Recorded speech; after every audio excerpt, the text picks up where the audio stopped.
Share नहीं किया।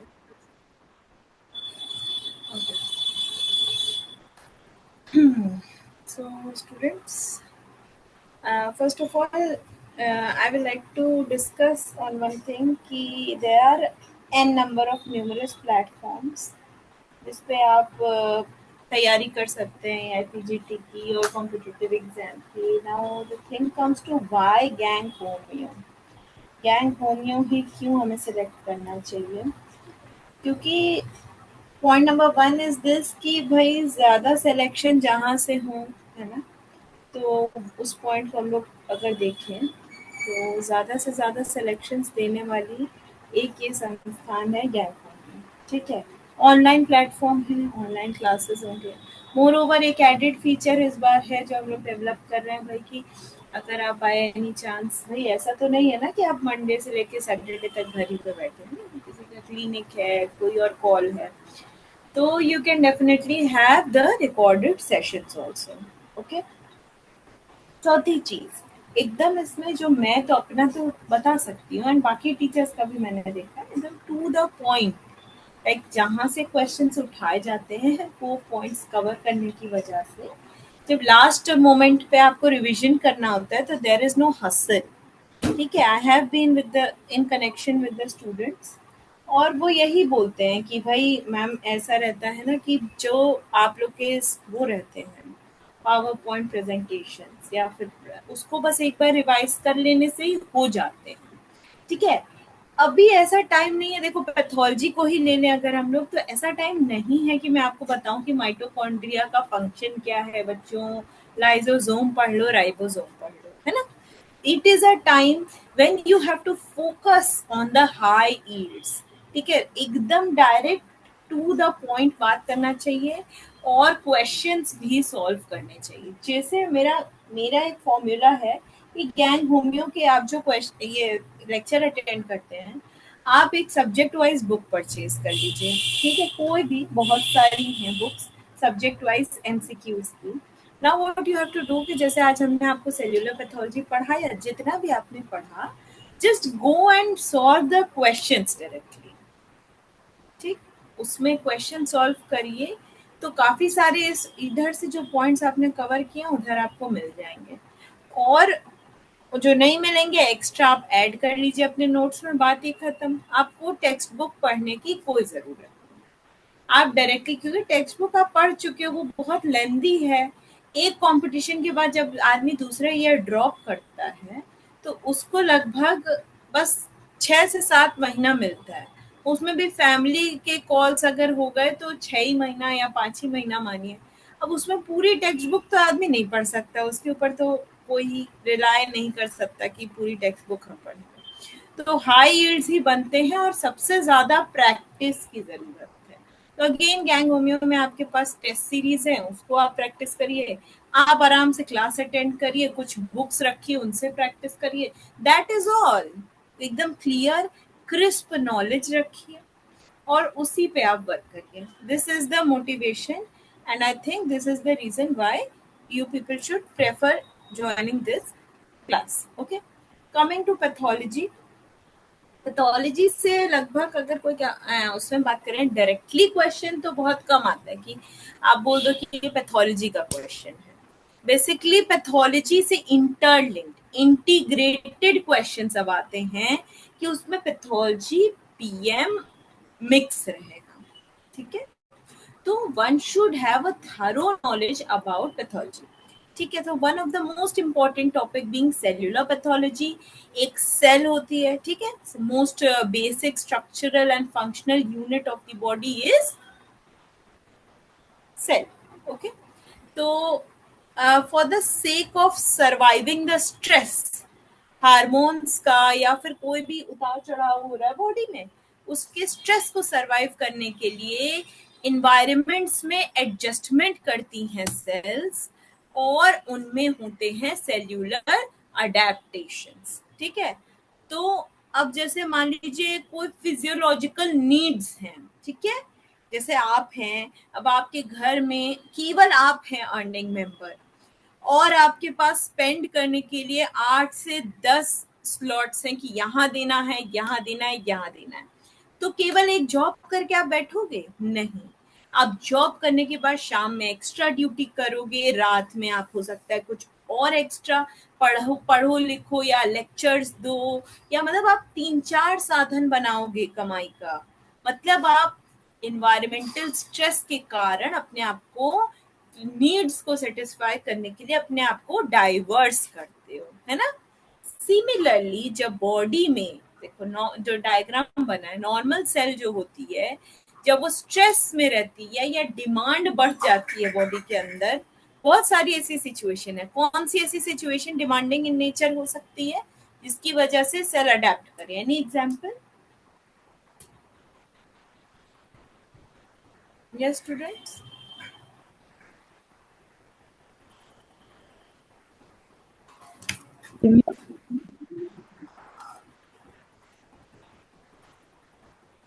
Yes,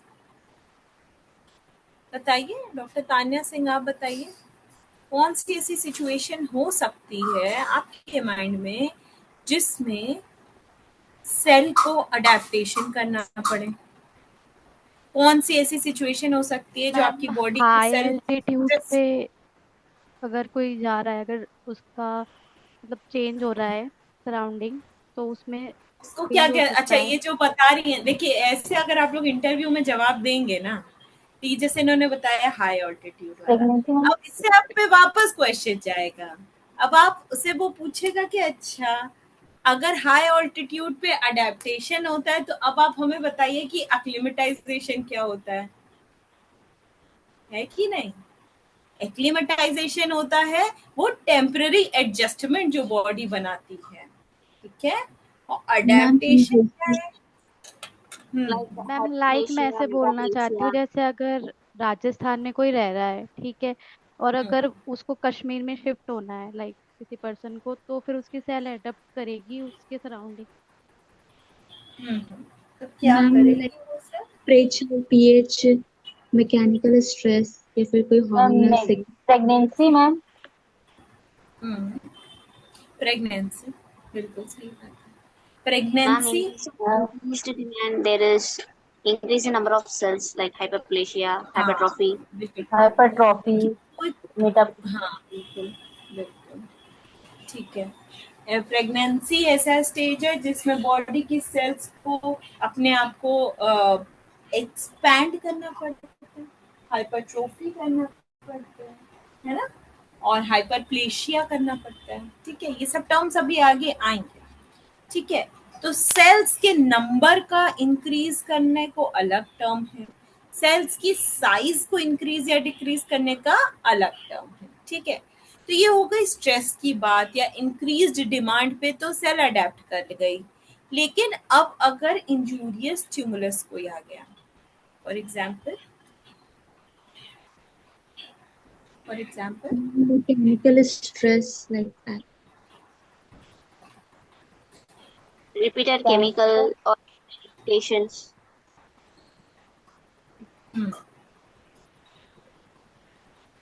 अगर Repeated कोई chemical. भी इरिटेटिंग, देखो पहले कोई इरिटेंट स्टिमुलस आया एंड कुछ समय तक रहा तो चेंजेस रिवर्सिबल होते हैं, सेल्स अडेप्ट करते हैं। लेकिन जब वो परसिस्ट कर जाता है लॉन्ग टाइम के लिए, तो cells are not able to survive and they में, या तो दे में डाई और प्रोग्रेस टुवर्ड्स डाइंग, ठीक है?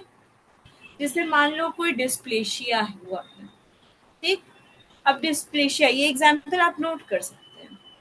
नॉर्मल सेल से अगर स्मोकिंग किया, बहुत ज़्यादा स्मोकिंग किया और उस तरीके के एनवायरनमेंट में भी प्रिवेल किए, तो लंग सेल्स में डिस्प्लेशिया हो गया।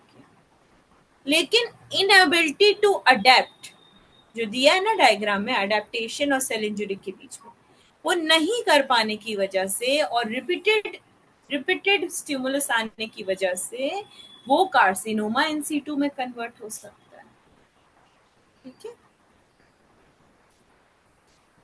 What is this ringing?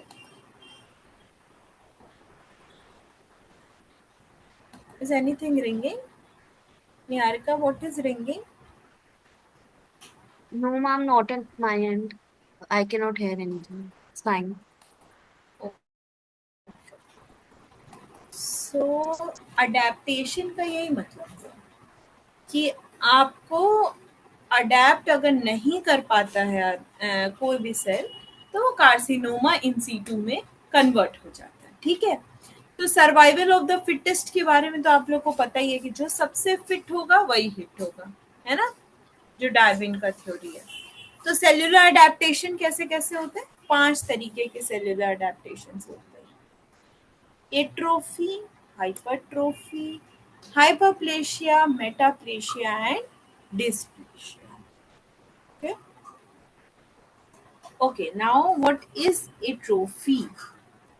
What is atrophy? Atrophy का मतलब होता है जो सेल्स श्रिंक कर जाती हैं, तरीके से समझिए कि श्रिंकेज ऑफ द सेल। ठीक है, और मतलब साइज सेल की साइज भी डिक्रीज होगी और नंबर भी। ठीक है, अच्छा अब मुझे एक चीज आप बताइए, आपके अकॉर्डिंग एट्रोफी में और हाइपोप्लेशिया में क्या अंतर होना चाहिए? हाइपोप्लेशिया और एट्रोफी, है ना। एट्रोफी में मैंने बोला साइज का, सेल का साइज रिड्यूस हो गया और उसमें नंबर कम। Anyone else wants to answer? देखिए मेरा क्वेश्चन ये है कि अभी हम लोग ने बात किया मैम, और ट्रॉफी में साइज का सेल का साइज कम होता है। ये ट्रॉफी में सेल का साइज कम होता है। साइज कम होता है। कितना बढ़िया आपने उसका एक फॉर्मूला बना लिया, ट्रॉफी और प्लेशिया। ये रटंत विद्या हर जगह फिट नहीं होती, ठीक है, जैसे जो नकल वाली जो विद्या है। आप थोड़ा सा दिमाग लगाइए, हाइपरप्लेशिया का मतलब क्या हुआ था? यूट्रस की सेल साइज और नंबर दोनों इंक्रीज हुआ था, है ना। तो हाइपोप्लेशिया में क्या होगा? दोनों ही डिक्रीज, दोनों ही डिक्रीज होगा। अट्रोफी में भी दोनों डिक्रीज होगा, हाइपोप्लेशिया में भी दोनों डिक्रीज होगा। अंतर क्या है ये बताइए, इसको नोट कर लीजिए। I mean, atrophy, most of the condition, the number will not be decreased. No, number की बात ही नहीं है, दोनों में नंबर और साइज डिक्रीज होगा।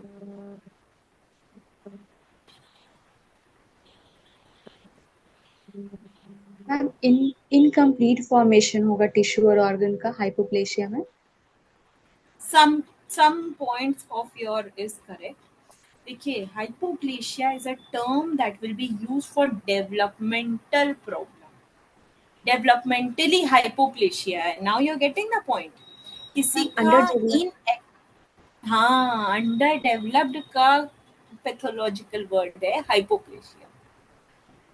उसको उस तरह से देखना है जैसे किसी के ये कोई ऑर्गन है डेवलप नहीं है, उसको देंगे नाम हाइपोप्लेशिया।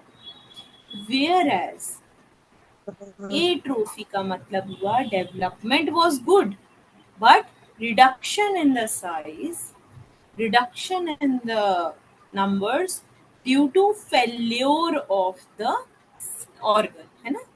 जब ऑर्गन फेल्योर हो गया, पैथोलॉजिकल कंडीशंस, हाइपोप्लेशिया कम काम करेगा लेकिन atrophy will eventually stop working.